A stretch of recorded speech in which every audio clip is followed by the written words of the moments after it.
שלום לכולם. היום אני אלמד אתכם איך לתכנת גרופ מנג'ר לשרת שלכם. קודם כל בואו נפתח את הגרופ מנג'ר.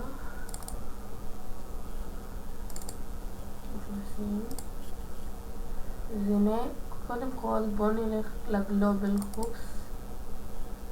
יש לנו את האנשים מודרטור, אדמין, אדמין, דיפולט זה האנשים הרגילים, ופה אנחנו נותנים להם את הפקודות מה שאנחנו רוצים שהם יעשו.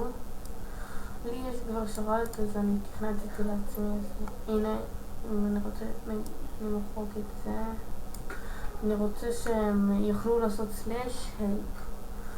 אז סלאש הלפ זה ככה,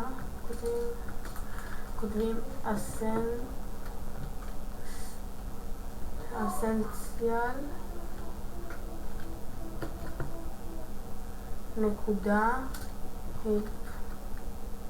לא כל פלאגין הוא יהיה על אסנציאלס, אז זה רק קשור הפלאגין. יש פלאגין כזה שקוראים אסנציאלס ובתוכו יש את ההלפ. אז הנה ראיתם כאן יש SG שזה ה-Survival Games בשביל להיכנס וכל מיני דברים כאלה.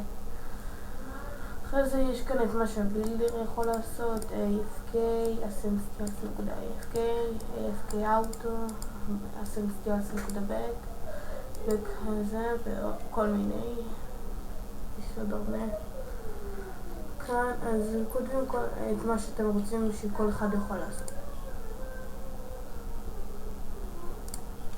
אז עכשיו בואו נלך לוורד ואז הולכים לגרופס. הנה, כאן יש לנו את השמות של כל קבוצה, בילדר, מודרטור, אדמין, אונר, קו-אונר, ואתם יכולים גם להוסיף לעצמכם אם אתם רוצים. אז פה אנחנו, כאן אפשר לשנות איך שזה ייראה. אני רציתי שזה ייראה ככה. הסימן הזה, אז אם אנחנו הוא גורם לנו לעשות צבע או לשנות את הסוג של האותיות.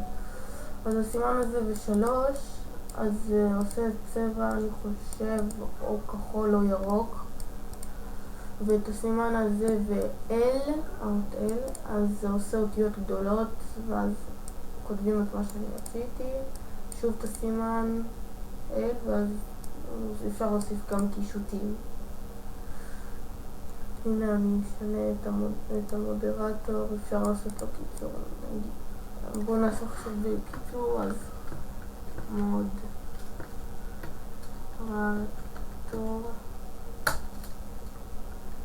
הנה. אם אתם רוצים לראות איך זה נראה, הנה השרת שלי. אז אני אהפוך את עצמי למוד. אם יש קצת לאגים, אז בגלל התוכנה היא לא ממש טובה, אבל הנה. בשביל לעשות את זה כותבים /menu add dark types ואז את השם של הקבוצה. הנה מודרטור, הנה אני כותב. זה די מאוד כי עוד לא שיניתי את זה, הייתי צריך לעשות ריסטארט לשרת. אני לא אעשה עכשיו כי אני מעדיף שזה יהיה קצר. מי שרוצה לעבור לשרת שלי, אז אני אכתוב את ה-IP מתחת לסרטון. אם אתם רוצים שאני אעזור לכם ועדיין לא הבנתם, אז תתקשרו אליי דרך הסקייפ, אני אכתוב גם אותו מתחת לסרטון. טוב, אז אני מקווה שעזרתי לכם, אז